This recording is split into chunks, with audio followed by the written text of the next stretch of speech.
Wednesday, July 16, 2025, AGNDD intelliReport topic, Trinity, nuclear test.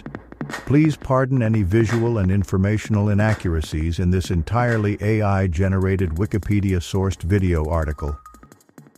Explore the pivotal scientific and political forces behind the 1930s nuclear weapon development, leading to the Manhattan Project and the groundbreaking innovations in bomb design.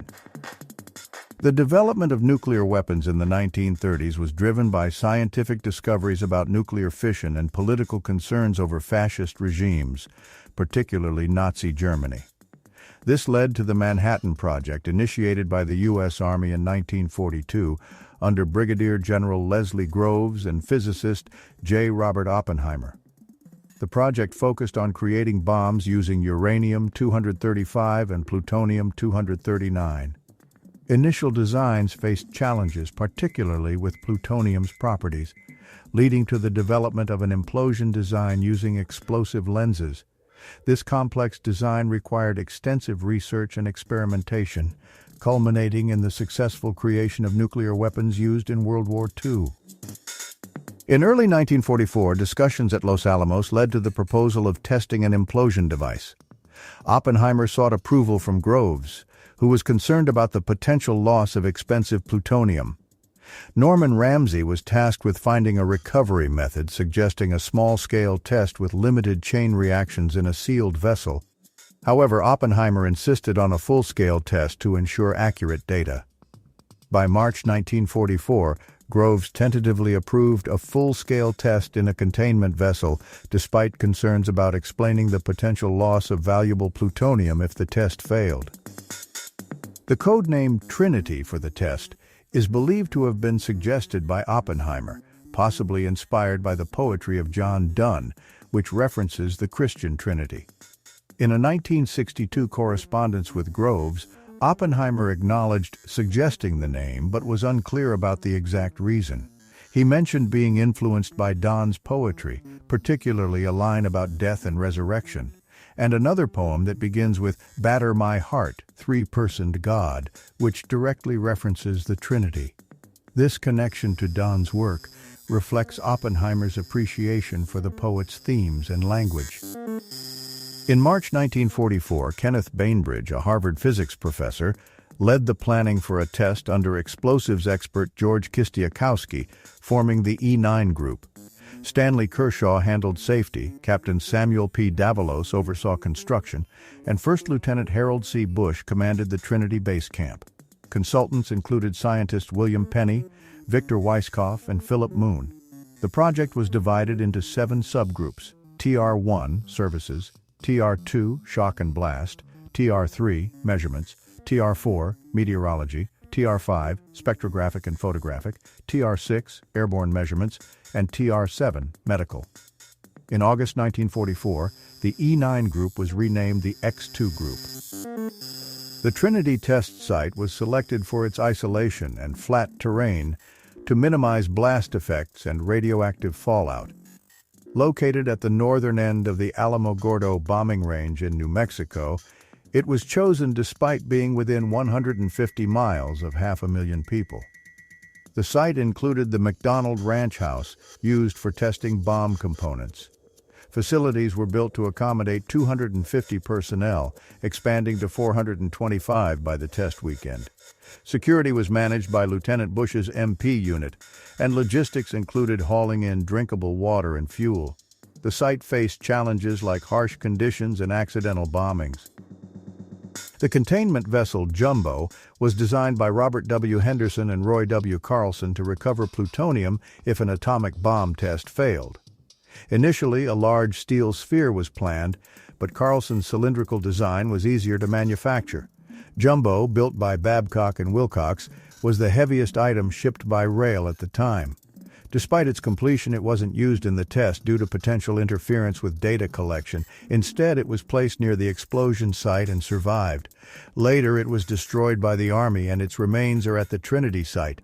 Other recovery methods were considered but not pursued.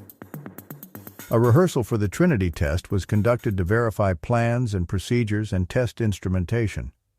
Initially skeptical, Oppenheimer later agreed it was crucial to the test's success. A wooden platform was constructed for a pseudo-octagonal prism of explosives including TNT and Composition B. Despite some mishaps, the rehearsal proceeded with a detonation visible from 60 miles away. The test revealed scientific, technological, and practical issues such as the need for more vehicles, better roads, communication improvements, and dust control. An electrical signal caused a premature explosion, affecting experiments, but the rehearsal provided valuable insights for the main test. In August 1944, the term gadget became a code name for the bomb developed by the G Division at Los Alamos Laboratory. The Trinity bomb, a precursor to the Fat Man used in Nagasaki, was a Y-1561 device with a solid plutonium core known as the Christie core. The core, made of a plutonium-gallium alloy, was stabilized at room temperature and plated with silver. Assembly trials and tests were conducted to ensure functionality, with adjustments made to address temperature-induced expansion issues.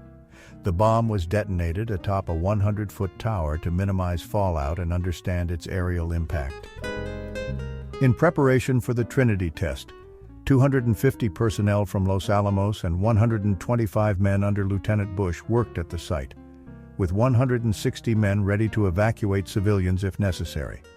Shelters were established at strategic points, and VIPs, including Oppenheimer and Feynman, observed the test.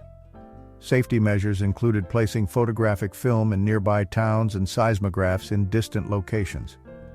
Observers bet on the test's outcome, with predictions ranging from a dud to 45 kilotons of TNT. Fermi humorously wagered on the possibility of atmospheric ignition, causing some anxiety. Ultimately, Robbie's prediction of 18 kilotons was closest to the actual result. The test for the atomic bomb was scheduled for July 16, 1945, before the Potsdam Conference, despite weather concerns. Initially set for 4 o'clock MWT, it was delayed due to rain and lightning, which posed risks of increased radiation and premature detonation. A favorable weather report at 4:45 allowed the countdown to begin at 5:10.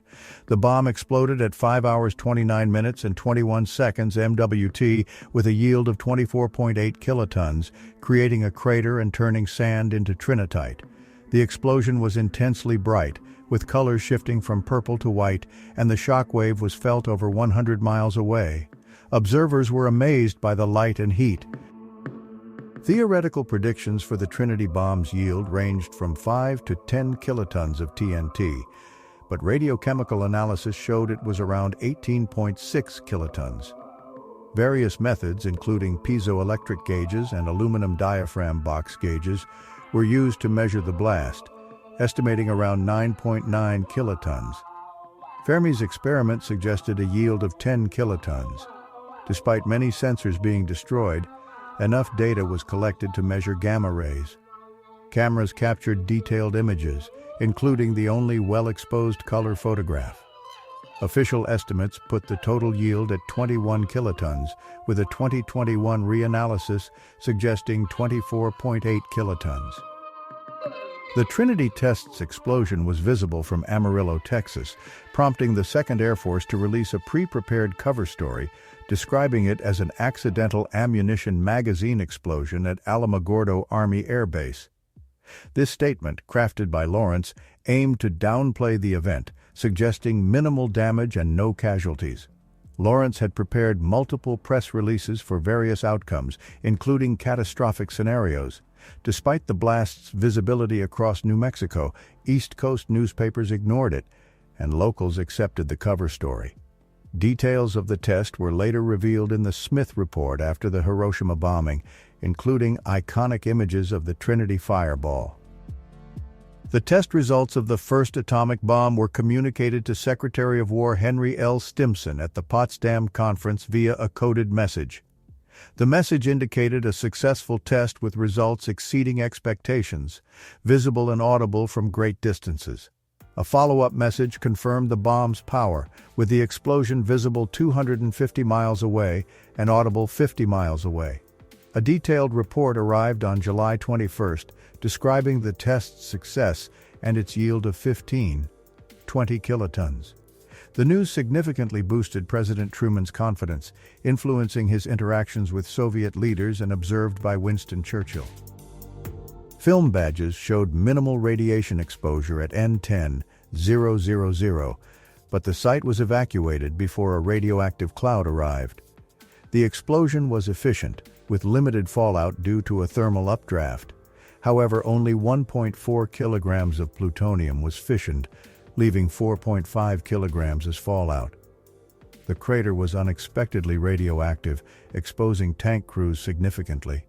Fallout affected livestock 30 miles away, causing beta burns and hair discoloration. The Army bought affected cattle for study.